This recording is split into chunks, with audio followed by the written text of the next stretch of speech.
Erimning vafotidan keyin 2 yil o'zimni ko'mib yashadim. Tanam muzlagandi. Lekin bir kuni u mendan ancha yosh student yigit pichirladi. Madina, men sizni faqat uyga olib borib qo'yishni istamayman. O'sha tun men gunohga yo'l ochdim. Mening ismim Madina. Yoshim 29 da. 2 yil avval hayotimning quyoshi so'ndi. Erim avtohalokatda vafot etdi.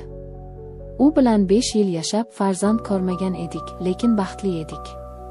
Uning o'limidan so'ng qaynonam uy-joyini sotib, qarzlarimizni yopdi. Men esa 60imdan qochib Piterning sovuq quchogiga keldim. Qishlog'imizdagi har bir ko'cha, har bir odam menga uni eslatardi. Bechora beva, eri oldi-yu, hali yosh, degan pichirlashlardan charchadim. Bu yerda bir omborda qadoqlovchi bo'lib ishlayman. Ishim sovuq, og'ir. Hayotim esa bombosh. Ishdan uyga, uydan ishga. Kichkina kommunalkadagi xonam mening qabrimga aylangandi.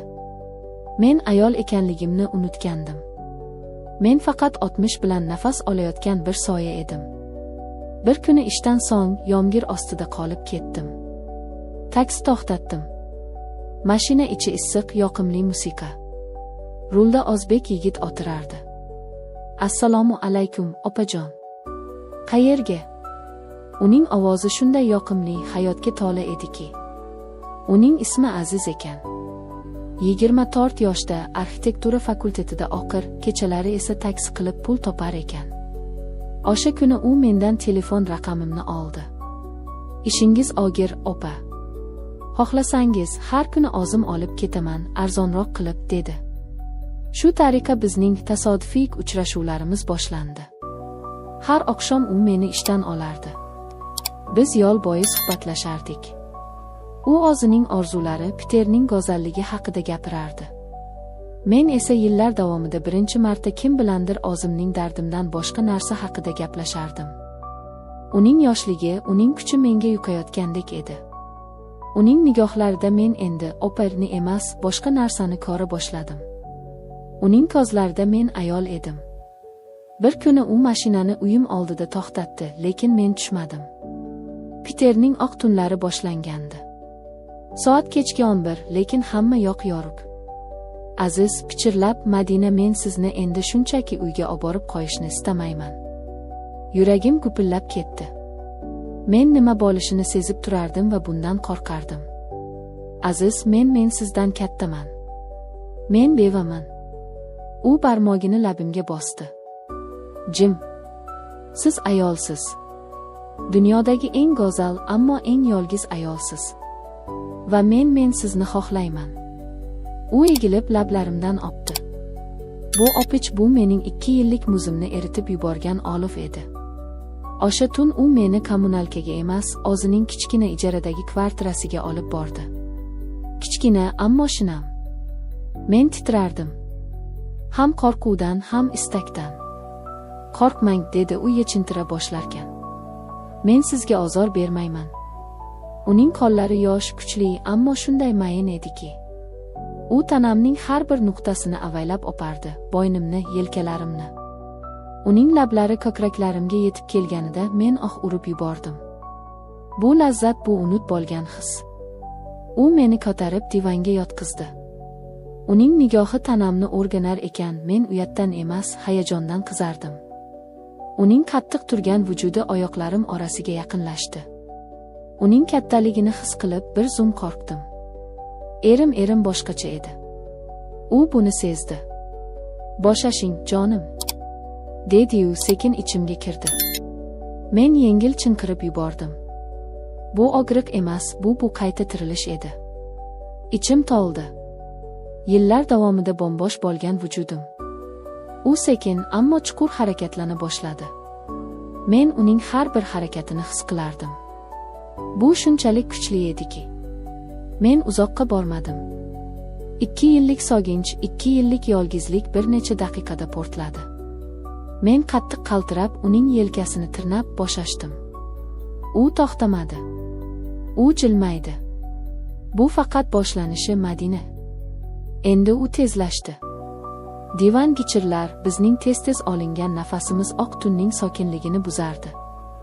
Uning kuchi, uning yoshlik ehtirosi meni aqldan ozdirardi.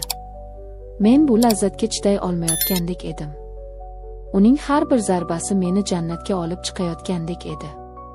Men yana va yana boshashdim, lekin u hali ham to'xtamasdi. Nihoyat men o'zimni yo'qotib qo'yganimda u o'zini topdi. Endi menikisiz, dedi-yu chuqur ingrab ichimga tashladi. Ichimdagi issiq suyuqlik bu meni battar qozgatdi. Yana dedim men pichirlab, o'zim ham nima deyotganimni bilmay. U kuldi. Biz bir oz dam oldik. Keyin u meni tizalatib orqamdan yaqinlashdi. Bu safar u meni ikkiga bo'lib yuborayotgandek edi. Uning har bir zarbasi butun vujudimni titratardi. U sochlarimdan ushlab o'ziga tortardi.